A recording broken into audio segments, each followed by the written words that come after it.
kungaqami umsebenzi awenzayo abakwazi ukuqaphela bazobona ukuthi kulula kangakanani ukuthi insizwa zingilalele mina. It's because of that experience yokuthi kade yaba khona insizwa nomsizwa Development Foundation and ibivele isebenza kodwa asikaze sibize imedia futhi noma nibona sikulama mashe suke sikuwo abanye baze bekhathazeke nje ngoba baye bebona ukuthi angithanda ukukhuluma nemedia mina ngumuntu othanda ukusebenza ingakho kwabalula kimi ukuthi ngisukume nje ngithi kwanongoma umuntu okufika akasadingeki ongenawo amaphepha aqondile so ke ingakho ke mhlambe kulabo abanalo umbuzo isizathu ukuthi hayi ukuthi anginithandi nginihlonipha kakhulu nike nibone nginilwela ngisho ukunilwela la kodwa angithandi ukukhuluma kakhulu mina ngithanda ngathi kungathintwa izinto ingakho nohulumeni ngimcela kanjalo. So the core function of Insizwa Nomsizwa Development Foundation, we as Insizwa Nomsizwa Development Foundations exist to restore moral fabric in South Africa. For far too long our nation has suffered moral degeneration marked by the systematic emasculation of men. We are committed to bringing back the dignity, responsibility and strength of South African men, because a nation cannot rise when its fathers are brought to the law. It is a myth that emasculation of black men, it is no myth that emasculation of men in South Africa is deeply rooted in the historical and economic legacies of colonial and apartheid.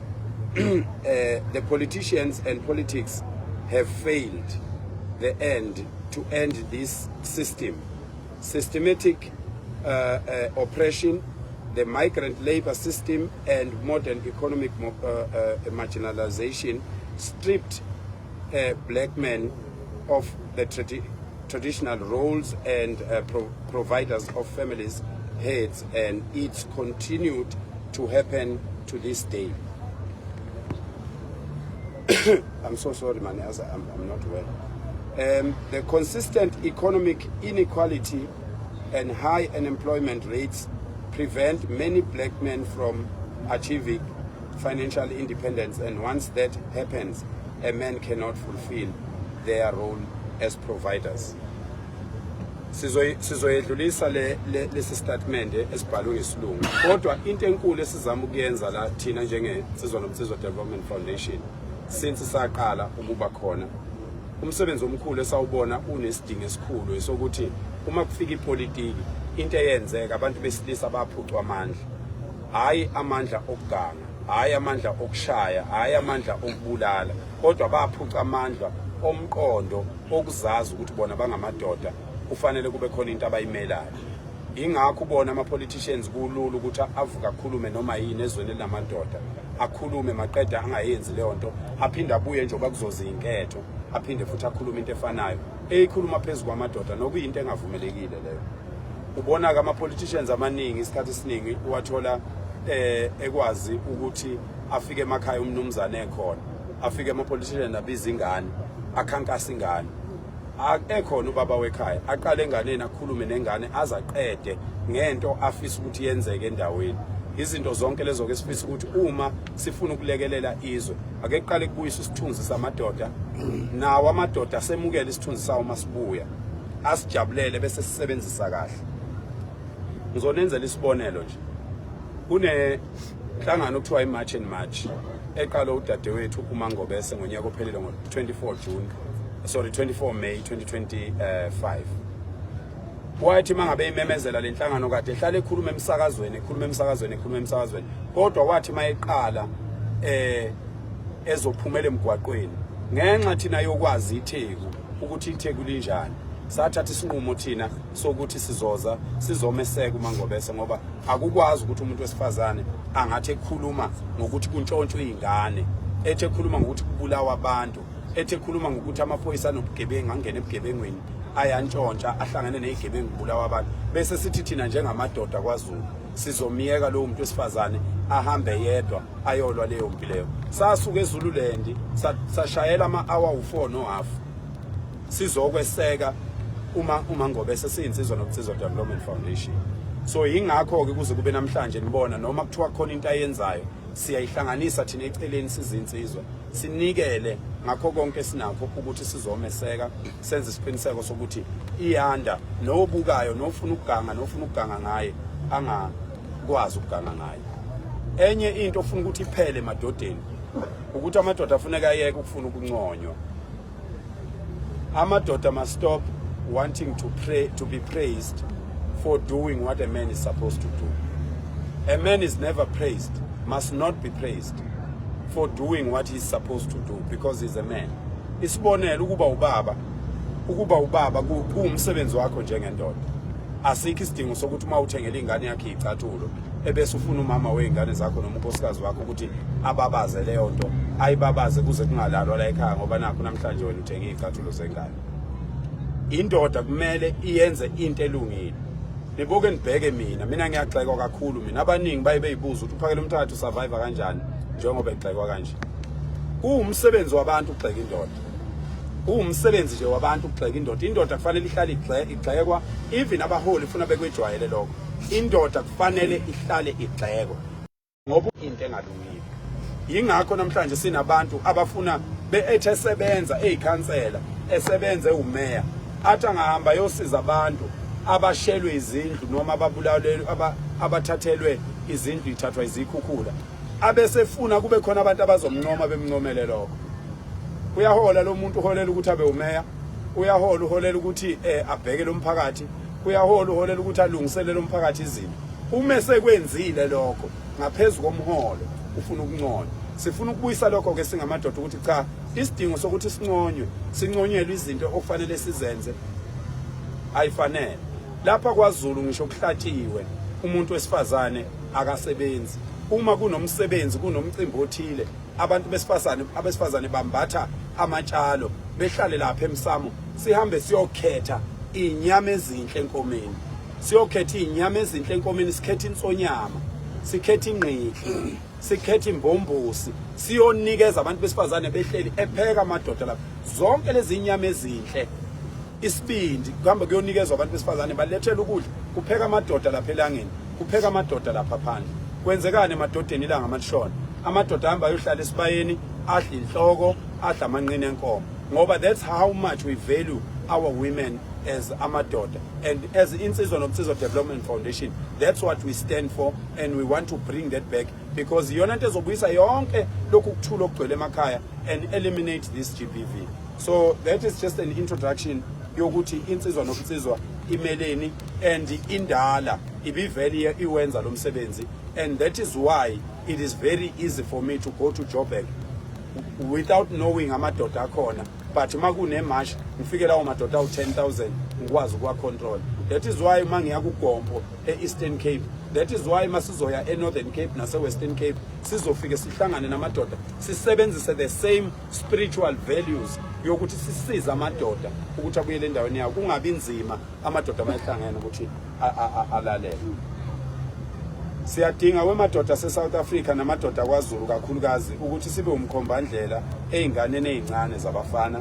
Ingakho namanje sinohlelo olubizwa ngokuthi iBhunga Boys Bootcamp eqhubekayo njengamanje okuyiyona ezothi ukuthatha isikhathi sami esingamasonto amabili ngingabonakala emphakathini ngoba ngiyohlala nalezi izingane entabeni sikhumbuza ukuthi singobaba bazo. Enye yezinto ezinkulu okufanele zizazi ukuthi ukuba indoda akubizi imali futhi akufanele uma uyindoda uthengelwe ukuthi wenze into okufanele uyenze njengendoda. So ke sizosukuma singamadoda silekelele njengoba sisukumile salekelela uMangobese nalokhu sifuna kubulale nalomoya ukuthi ngeke ngihlanganisa amadoda awu257,000 ngithi ngizokweseka uMangobese ebese mase ngifikile kuthiwa ngisameseka uMangobese. Ngeke ngihlanganise amadoda kusukela ngaqala ngiwahlanganisa mahala ngingawakhokhela imali ngingenzi lutho ebese ngithi mase ngifikile ngeke ngisakwenza lokho. Angeke sikwazi ukukhuluma singamadoda la eSouth Africa sithi abantu besifazane siyabeseka bese kuthi mase kukhona into eqala umuntu wesifazane bese sithi ngeyakhe kuze kusho wona amadoda amanye yathi musana ukuphazamisa uMangobese entweni yakhe. kodwa thina seseka yena lo Mangobese uyabona abantu kwabanomoya omubi bagcwele emhlabeni bahlale bekhona into engayikhulekela mina ukuthi yena uMangobese Qobo angawemukeli lo moya kwabantu abafuna ukumkhandela into yakhe ihlali incane ingakhulu ngoba nakho bebona ukuthi amadoda ayasondela azomeseka akukho lapho esake safika khona entweni ephathelene noMangobese njengensizwa nobunsizwa safike sathi uMangobese akabuye eceleni sekuyitha abanikazi bento izithombe ziningi ziyinqwaba sikhombisa ukuthi sihamba naye simbambe ngesandla simshayela uhlombe in some instances we even refuse interviews in some instances we even refuse to continue walking uMangobese engekho. There's evidence in these phones where la isasisho khona ukuthi njengoba sila sibizo uMangobese sizokweseka yena njengamadoda we can't contradict ourselves and say we want to empower women and say we want to support women and then when they initiate programs like March and March and then as men we don't come and support. And for those that are worried that maybe there is some division between us and March and March, there is no division. March and March is a program of Usisi Mangobese. We support it fully with everything, and then Insizwa Nomnsizwa have been there. And March and March is not the first civic organization to fight the illegal foreigners. There was Put South Africa First, and people infiltrated it.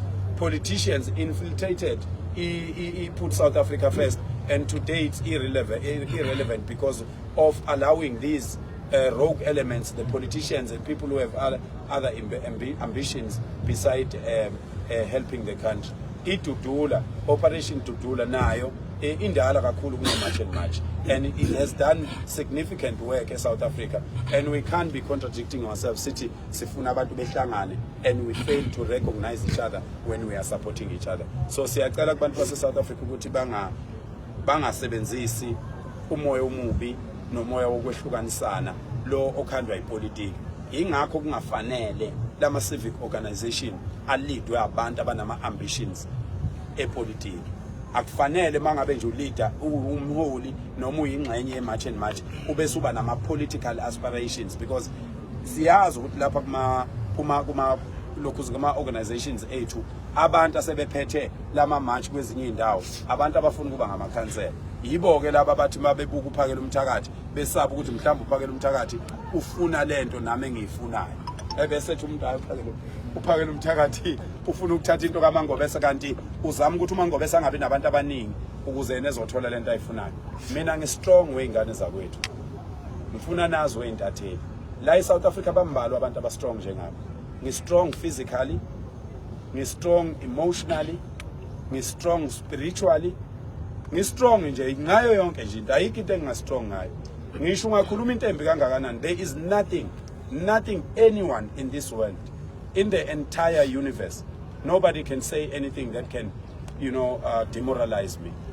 You can't demoralize me because I was held with a hand every day for 21 years, from 0 years to 21 years. I was held ngangibanjwe ngesandla, ngitshelwa impilo, ngitshelwa umlando, ngitshelwa yonke into, ngitshelwa ubudoda, ngifundisa ukuthi buyini ubudoda bumelana. Abaningi bayamangala la.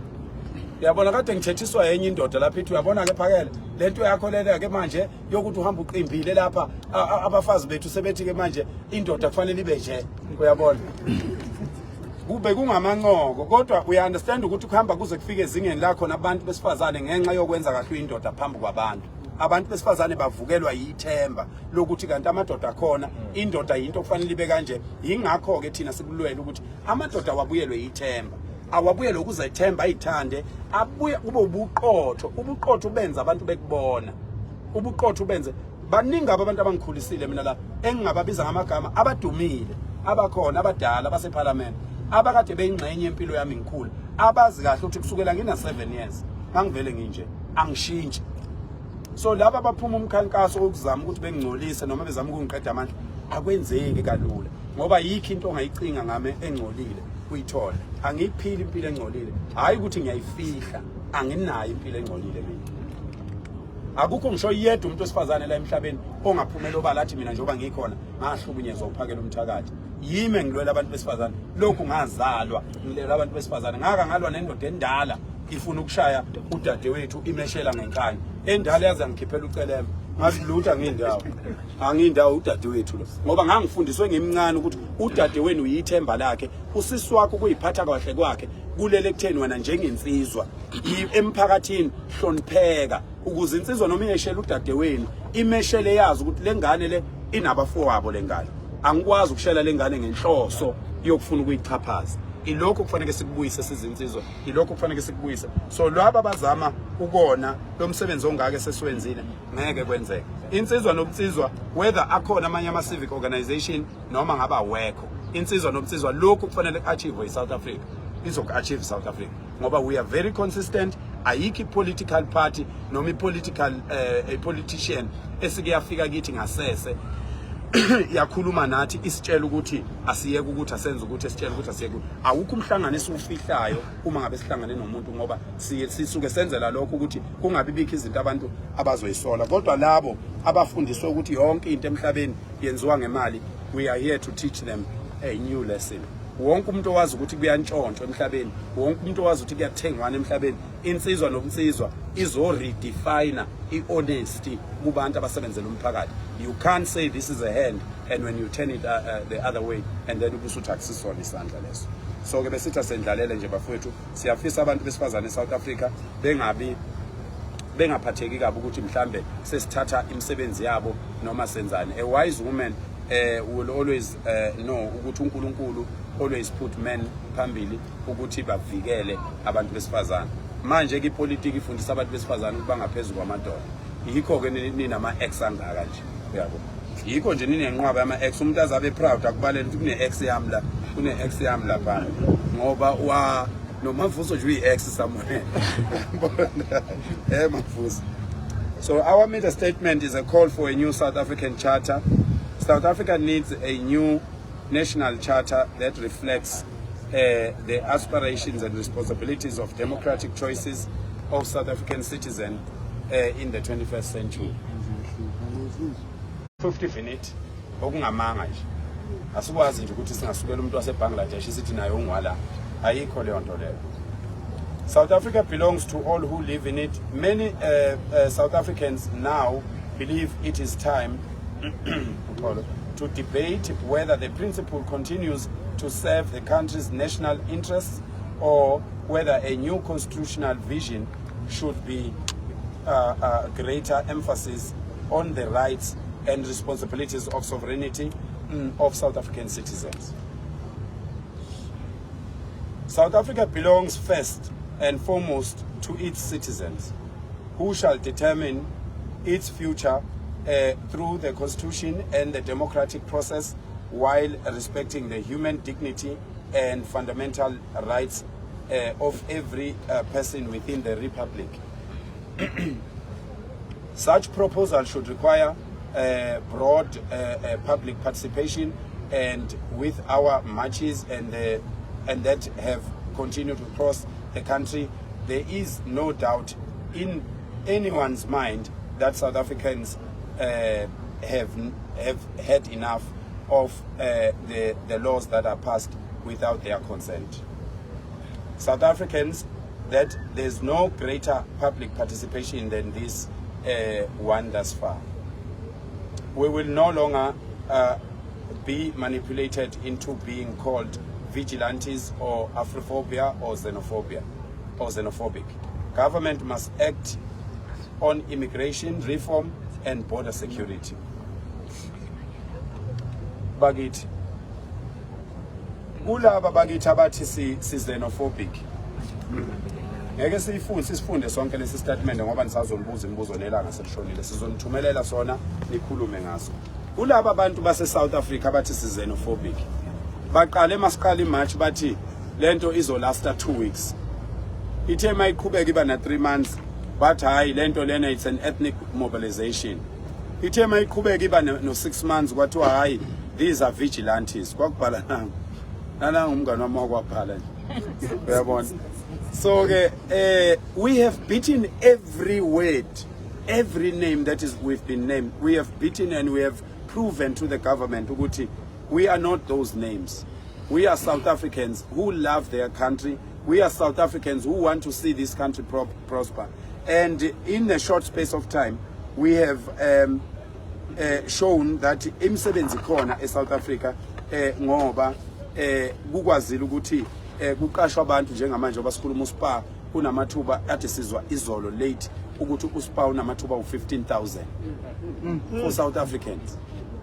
Kade sizwa manje ukuthi lapha eThekwini indawo eziningi almost 1,000 emsebenzi evulekile. Kunendawo eyodwa ekhanda uPoloni la eMbilo ekwazi ukuthatha abantu abawu500 replacing 500 foreigners. Now if you are telling me ukuthi we are xenophobic and then ade sibona manje lapho kuna 15,000 wabantu baseMalawi, so are you telling me ukuthi laba abantu baseMalawi bebengasebenzi?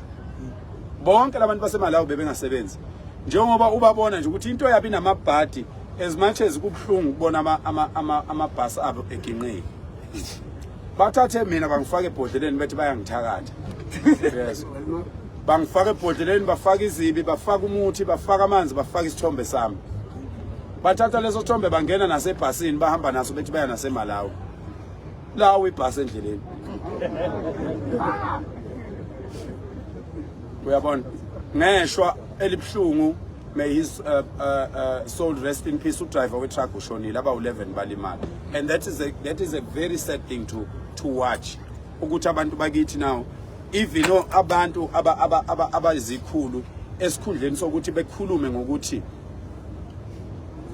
siyabonga bantu base South Africa, siyabonga ngokuthi nisukume nisikhombisa ukuthi lento ingenzeka, lento ebesihlula sonke lesisikhathi ingenzeka. But what abawoli benzani bathi uphakela umthakathi is unskilled, but no, he's an unskilled Zulu man because angikhuluma isingisi esikhulu angithi. Kodwa ngenza into, I can lead 257,000 men and they can walk through town without breaking anything. So ufuna ngibe skilled kanjani? Ubona ukuthi lamadoda emiza amadala kangaka. Yesterday they were advocates, they were doctors, they were professionals, they were learned people ebebelapha emachine ebengibahola izolo. Bekunelunga leParliament ebengilihola izolo lapho. So I'm still unskilled because angikhuluma isilungu esikhulu ema boardroom where you guys measure each other ukuthi omunye ufunde kangakanani omunye ufunde kangakanani. What is the purpose of going to school when you can't do anything? What is the purpose of going to school if you can't stand up for the country? What is the purpose of going to school when the country is going down and the laws are being broken in front of you? And then as soon as abantu base South Africa besukuma bethi awuthi silungisele nansini ubesuthu na we must follow the law. You are the law, you are in parliament. You are the law, you are in parliament. You're supposed to have enforced these laws long time ago. And then you are trying to hinder us from doing our work because you feel like you are going to lose your position.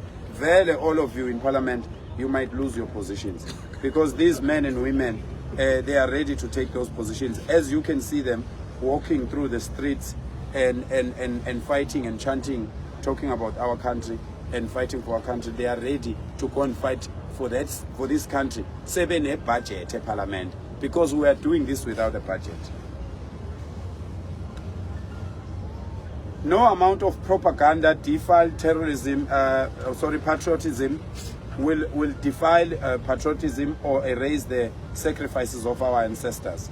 We as Insizwa Nomsizwa Development, and I've kept asking people, and when I said to people the 30th of June, I announced it here. Advocate Ndao, he was here. Advocate Ndao khona la. Abantu base South Africa.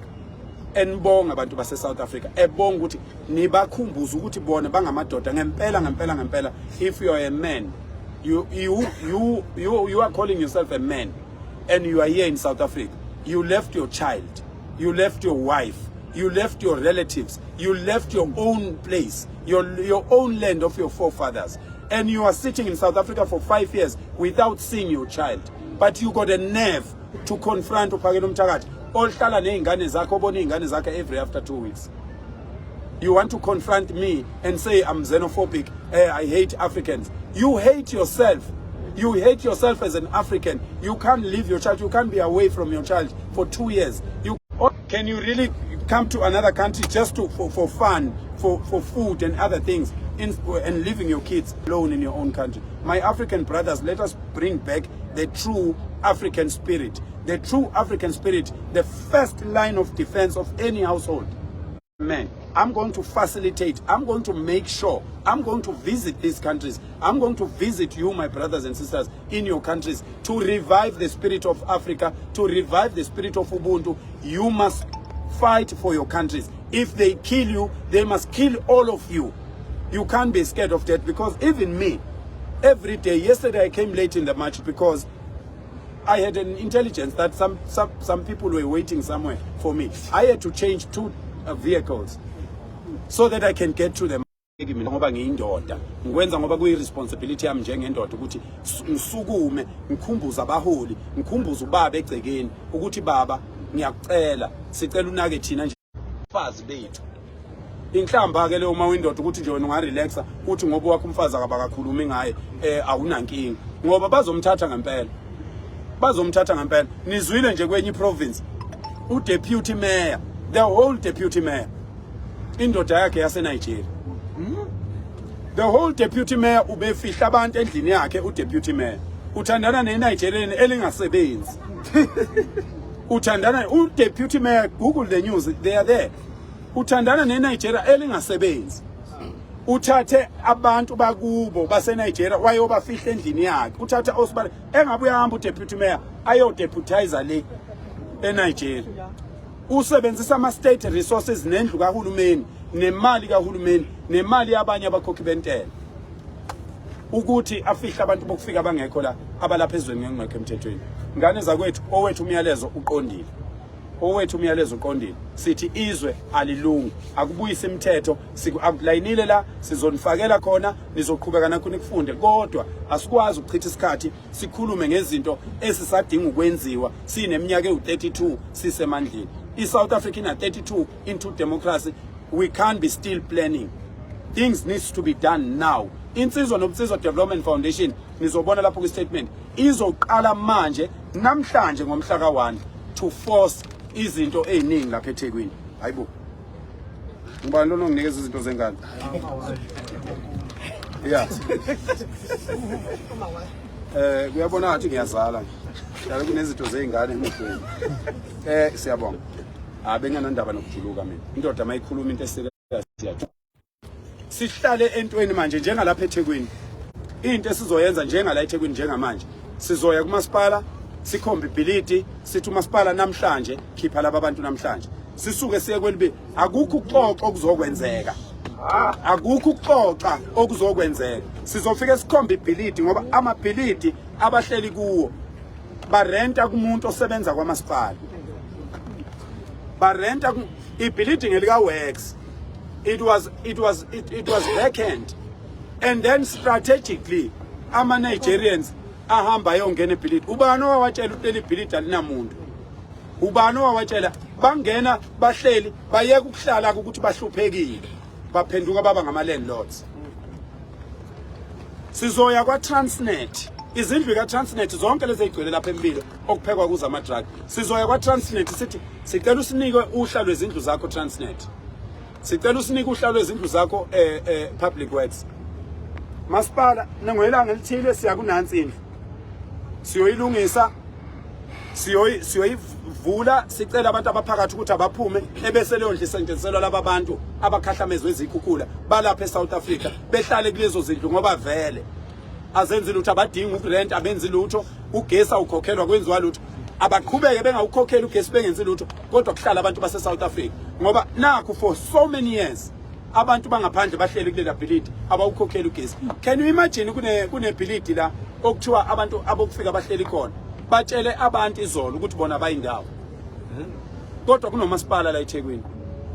Thina ke njengeinsizwa sicela umasipala ukusebenzisana naye namaphoyisa, sifike simkhombise khipha laba abantu namhlanje. Uma ngabe ngabakhiphi siyahlala lapho, bazohlala lapho ngaphakathi, abeza ukuphuma beyothenga, abeza ukwenza lutho. Sizohlala lapho, angithi abangamakhosi bayagada, sizobagada ke thina sibona. Alikho drug elizodayisa la eThekwini ukusuka manje kuya kuDisemba. nizobona kuzophela ukudayiswa kwama-drugs la eThekwini ngoba kwenziwa ngamabomu kwenziwa izikhulu namaphoyisa nani ukusuka manje sibiza igama lomuntu sikhipha ubufakazi sibiza igama lomuntu sikhipha ubufakazi futhi asifuna amaphoyisa lokho eyoboshwa asifuna amaphoyisa lokho eyoboshwa iphophu ayiyeke ukuvikela amaphoyisa iphoyisa linesifungo sokuvikela umphakathi inqwaba amaphoyisa angazabulala umuntu la kodwa ngezenzo zawo zokumekela imali zokwebiwe kuma-drug lords seyibaqedile abantu asabeqedile abantu amaphoyisa lingazange lona limbulala umuntu ngqo kodwa lama-drugs anikezwe iy'ngane zonke le ngane zakithi ey'hleli lapha lokhuza eKing Dinizulu Park ziqhamuka kulezi zenzo zabantu abafuna ukwenza imali esheshayo.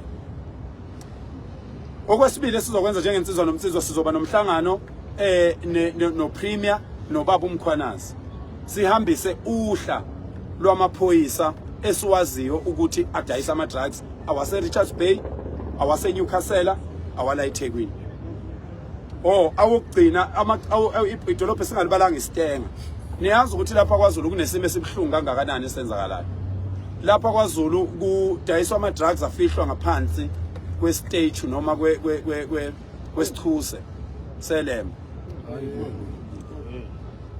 into ebuhlungu ngendlela eyisimanga okufanele ngabe sonke thina abantu esingamaZulu esihlala kwaDukuza kufanele ngabe lento iyasihlupha kufanele ngabe into ereportwa zonke insuku kufanele ngabe into epostwa zonke insuku ngaphansi kwesithuse senkosi ngaphansi kwesithuse selembe umqali walendlela yakwaZulu umgqugquzeli wobumbano kubantu bakwaZulu kudayiselwa khona ama-drugs afihlwa khona sizosondela ke laphana siyilungise leyo nto leyo ke abaningi ngiyazi ukuthi bafisa ukwazi ukuthi umhlangano wethu okokuqala ungani ubungamfakanga usiso uMangobese nokuthi kungani ungazange kuvezwe ukuthi yini beyokhulunywa siyoyikhuluma nomongameli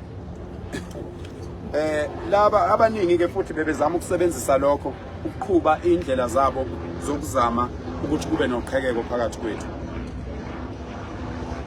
abaningi bayazi ukuthi ngumuntu we-social media ngihlale ngikhona ku-social media kodwa uma ungaqaphela kuba kancane kabi ungithole ngishuthe nabaholi ngiyabaza abaningi bayangifonela bakhona la efonini yami siyahlangana nabo but kukancane ungithole ngishuthe nomholi ngicela ukwenza into enkulu kunazo zonke enizoyibona ukuthi ingakanani akekho wakwabona isithombe sami nomhlokobhali kodwa sengahlangana kaningi nomhlokobhali before inkosi awakhokho beyikhumbule ahlangana kaningi naye kodwa ngaze ngifike eduze kwayo ingonyama ngiyenzela umsebenzi omkhulu umkhosi woselwa umiswa yimi makwenziwa nje umkhosi woselwa umiswa yimi umkhosi woselwa okumkhosi omkhulu ngendlela eyisimanga okufanele ube mkhulu ngisho kunomkhosi wamatshitshi ukuba izinto zenziwa kahle ilokho insizwa nomnsizwa enye izinto ezoyilwela ukuthi yenzeke ngoba umkhosi woselwa umkhosi wokweshwama umkhosi wokuthi kucelelwe impilo isizwe iwona mkhosi okufanele ungabe mkhulu kunayo yonke imikhosi iwona mkhosi uhulumeni okufanele ufake ibudget enkulu kuona ngoba iwona mkhosi la okufanele kufundiswe khona abantu ukuthi benzani njengoba kukhalwa ngokuthi amatshitshi ayafundiswa insizwa ayifundiswa ukhona umsebenzi ukhona umkhosi okuyiwona oqondene naleyo okuwumkhosi woselwa angaze ngihlangane nengonyama angaze ngithinta ingonyama angaze ngishuthe nengonyama ngoba ukuhlangana nengonyama kimi it's not a publicity stunt it's more of a spiritual connection than anything else angeke ngithanda ukuhlangana nengonyama mina ngisuka ekhweni angeke ngithanda ukuhlangana nengonyama kade ngiyidlalela noma kodwa bakithi ebusuku angeke ngithanda ukuhlangana nengonyama ngingahlanzekile emoyeni ngoba ukuhlangana nengonyama akusikho nje ukuhlangana kuphela kodwa akusiyo into yokuhlangana ukuthi ushaye izithombe bese uvela ukuthi athi uhlangane nengonyama ngoba ingonyama akuyona into yokukhanda udumo ingonyama akuyona into yokuthi ubukwe ukuthi wena usukuhlangana nengonyama ukuhlangana nengonyama kufanele kube ngokukamoya angaze ngichawule ingonyama lokho ngaba khona njoba ikhona ngoba njoba ngiyilwela kangaka njoba ngisebenza kangaka angaze ngichawule ingonyama ngesaba ngisho ukusondela kuyona kodwa yimi engiyisebenzelayo akekho umuntu owakhela ingonyama ibutho la eSouth Africa ukwedlula mina akekho umuntu owakhela ingonyama insizwa zayisencane kusuka ko5 years kuya ko21 ukwedlula mina kodwa ngaze ngihlangane naye ngijabula ngife ngimbono ngangeyintaba zakhe eme lapha nje phambi kwebutho ngijabula ngife ukugiya ehlele esihlalweni lapha ongangokujula kolwandle ngijabula ngifa indlula mithi uma ngizwa ikhuluma ngiyibuka ku TV angidingi ukuhlangana nayo ngiyohlangana nayo mhla yona yathi aningicelela undabandaba bese ngihamba ngiyobika kwabakwandabandaba ngikhuphukele entabeni ngiyobikela uNkulunkulu ukuthi Nkosi namhlanje ngiyokhuluma nenkosi umlomo nomlomo ngoba akuyona into encane it's not a publicity stunt even upresident obehlela umhlangano ngase ngihambile ngase ngise Standerton ngibuya ngiza lapha kwaZulu angasho mayithola ithuba lokukhuluma uyosho owayengibiza ukuthi ngathi awukodwa kungangami ukuhlangana nomongameli ngasho ngathi umongameli mnikeni ithemba lokuthi mina ngiyaqinisekisa ukuthi iSouth Africa ngeke ize ishe kusho mina ngihambe ngaye entabeni ngayoyikhulekela iSouth Africa ngiyaqinisekisa ukuthi ngeke ize ishe ngaze ngabeka ikhanda lami kulayini wesitimela ngathi uma kwenzeka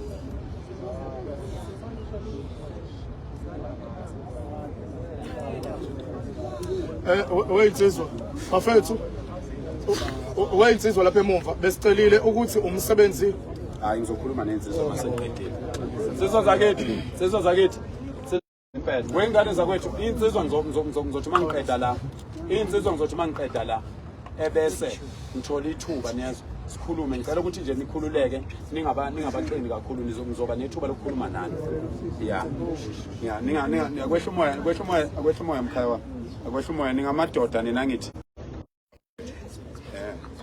cha asehlisa umoya siqhubeke bafowethu bengisachaza ke bafowethu ukuthi mina angisiyena umuntu othanda ukuhlangana nabantu abakhulu okungakafiki ezingeni lami ngoba kugcina kuba ngathi kuumdlalo nje kugcina kuba ngathi kuumdlalo ukuhlangana nopresident kugcina kuba ngathi kuumdlalo ukuhlangana isilo mina ngiyaye emashobeni ngifike ngidedele abantwana ngidedele cha ingane zakwethu ngeke phela ngeke madoda ngeke sikhuluma into yodudu ngeke sikhuluma into yodudu ngithe mina ngizokhuluma nani mangiqeda la ayikho ke indoda ekhuzwa kabili ngoba nayibona iSouth Africa njengoba injena nje amadoda angageqile indlebe amadoda nje angageqile indlebe uningabona ukuthi ngabalula kanjani iSouth Africa lokho esizama ukukhanda yabo so ke abaningi sengisho ukuthi lensizwa lena ebikade ngifonela ingicela ukuthi ngicela umongameli kwaphela 20 minutes ngiphika ngithi cha mina ngihlangane nomongameli mina yini indaba ningangitsheli ukuthi kwakungo9 ebusuku yini indaba ningangitsheli ukuthi umongameli ufuna ukuthini kimi bese ngisho mina ngimphendula umongameli yenqaba lensizwa kwathunyelwa umuntu wesibili ngenqaba kwaze kwathunyelwa umuntu oseParliament wangifonela uxolo wangifonela umuntu oseParliament wazichaza ukuthi ubani kwayima ngivuma ukujika eStanderton baqala ukungifonela ngakafika eStanderton bangifonela ngibheke eStanderton kwakusasa le 35 minutes ngifike eStanderton ngajika eStanderton ngabuyela emuva eGoli ngahamba ngayohlangana nomongameli abaningi ke bakhala ngokuthi kungani uJacinta singamtshelanga thina uJacinta sengihlale naye imhlangano cishe emithathu ngahlala umhlangano naye nomkhwanazi nobaba umkhwanazi uNtata umkhwanazi ngahlala umhlangano noPremier ngaphinde ngahlala umhlangano naye noPremier ngaphinde ngahlala umhlangano naye noPremier futhi kule mhlangano yomthathu angaze ngimfonele uJacinta ngithi akeze emhlanganweni angaze ngimfonele ngoba kwakungemina engangibiza umhlangano awukwazi ukumenywa emhlanganweni bese ummema bakhe abantu futhi nawo umhlangano oqala sasibizelwe lapha eMarine Parade sahlangana saficana sesificana khona ngoba umuntu owayebiza umhlangano wayesifuna sonke namanje njengoba sibizwe sifonelwe ulona osifonelile sibizela emhlanganweni kaPresident umhlangano kwakulokhu kuhlalwe ngo2 mina ngisemashini uPresident akangifunanga ngo9 ebusuku kwakufunwa mina ngizonikeza uPresident isiqiniseko ngoba nizokhumbula ukuthi uPresident wayihlangene neNgonyama ngayizolo iNgonyama yamnikeza isiqiniseko sokuthi uphakele umthakathi ngiyamazi angeke abantu bone mangabe ekhona lapha azobe khona uPresident akakhululeke ngeke kuze konakale lutho uPresident ufuna lelozwi kimi ufuna ukuzothi ndoda ade ngihlangane neNgonyama iNgonyama ithe akuzukonakala lutho kunamazwe akhathazekile asaba ukuthi azolanda idumbu eSouth Africa ngenxa yakho ngathi mina President ngeke iziyenzeke lona ngayethembisa iNgonyama ngamethembisa uPremier ngiyakwethembisa nawe President uma kwenzeka kufa abantu bebulawa ngabantu abazobe behamba nami president cela ukhiphe iorder yokuthi umkhwanazi akangibophe ngathi ngiphuma ku president ebusuku ngo11 ngabe ngithola ucingo luka baba ugeneral ubaba uNkwali yenkosi wathi ndaba wangethembisa wathi ngeke kwenzeke lutho ngicela kusasa kwenzeke lokho uthi kwenzeke ngalendlela owasho ngayo wathi kuzokwenzeka ngayo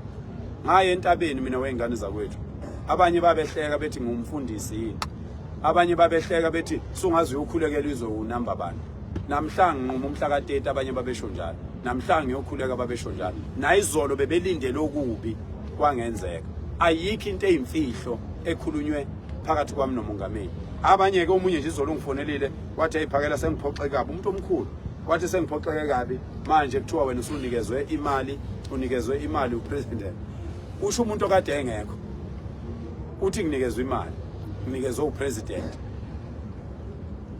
ngangena ngigqoka amashoba kupresident ngimbathe nalo ibhayi ngigqoka uprenuto o rust namashoba ngiqimbile ngangena ngahlangana naye ngigqoke kanjalo ngaphuma ngigqoke kanjalo ngangena nongizwe nomholi lona esasihamba naye nongubani sangena sigqoke kanjalo saphuma sigqoke kanjalo akekho umuntu owaphuma nemali lapha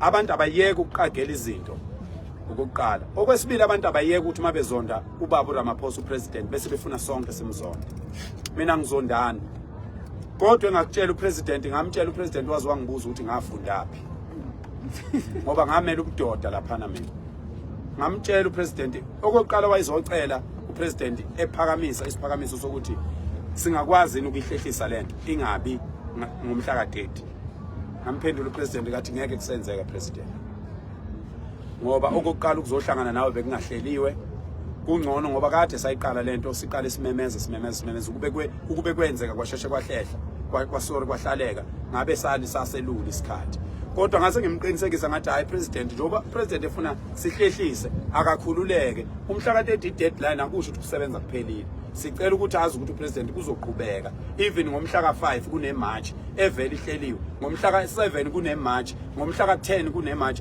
kuyaqhutshekwa ngoba inkinga akayiphelile wabonga upresident wacela ukuthi sigcine ukuthula wakufakazela ukuthi uhlanganile neNgonyama kwasiyamnika isiqiniseko ubezocela leso siqiniseko kuphela ayikho into embi esixoxe ngoJacinta akuyona imarch and march ebifuna upresident befuna uphakela umthakathi wabiza uphakela umthakathi uma ngabe dinga uMangobese uzolanda uMangobese futhi njengoba kade bize mina ubebize mina bakuphoqa kusuka ngo2 emini bengifuna kwaze kwayoshaya u9 ebusuku ukube ke babemdinga nayo uMangobese babezomfonela bembize akumina engangibize umhlangano bakwethu yekani ukuthi uMangobese ngamshiyelana akumina engangibize umhlangano professionally you can't be invited in a meeting and then wena bese invite abantu bakho ingakho mina nizobona kwezami izithombe ngishuthe nomongameli nongizwe I can't bring even umuntu umfana omncane wami ngihamba naye ngithi akahamba ushutha nomongameli because that's how much I respect this. I can't bring anyone uyeke ukuthi asimbiza ngoMangobese. I can't invite even my own child yayikhona emotweni ukuthi izoshutha nomongameli because I didn't even want to sit in that meeting. Umongameli ngiyubani mina ukuhlangana nomongameli. Angaze ngihlangane neNgonyama, yimi engisebenzela iNgonyama, yimi ifela Nkosi, yimi engifela iNgonyama, yimi engivinjwayo eNdlunkulu, uvimba wonke umuntu eNdlunkulu ukuthi uphakele umthakathi asondele eNgonyameni. Abazi ukuthi angifuni ukusondela eNgonyameni. Ngiyosondela eNgonyameni mhla iNgonyama ilele kwagogo yavuka inegama elithi ayilande mina. Ngiyosondela ngalelo langa. Angidingi ukuvela ezithombeni neNgonyama ngoba isithombe engiyosishaya neNgonyama kuyoba yinto eyoba umlando weingane zami. Njengesithombe engasishaya noShenge. uShenge ngahlangana naye ngimncane. Kodwa nginezithombe ezu3 zakhe. Ngahlangana naye ngina 9. Bengimbona almost every weekend for the rest of my life. Kodwa angaze ngishuthe naye zonke lezi izikhathi. Asikufundeni lokho eingane zakwethu. Kubantu abakhulu akuveli ukuxambukelwe nje.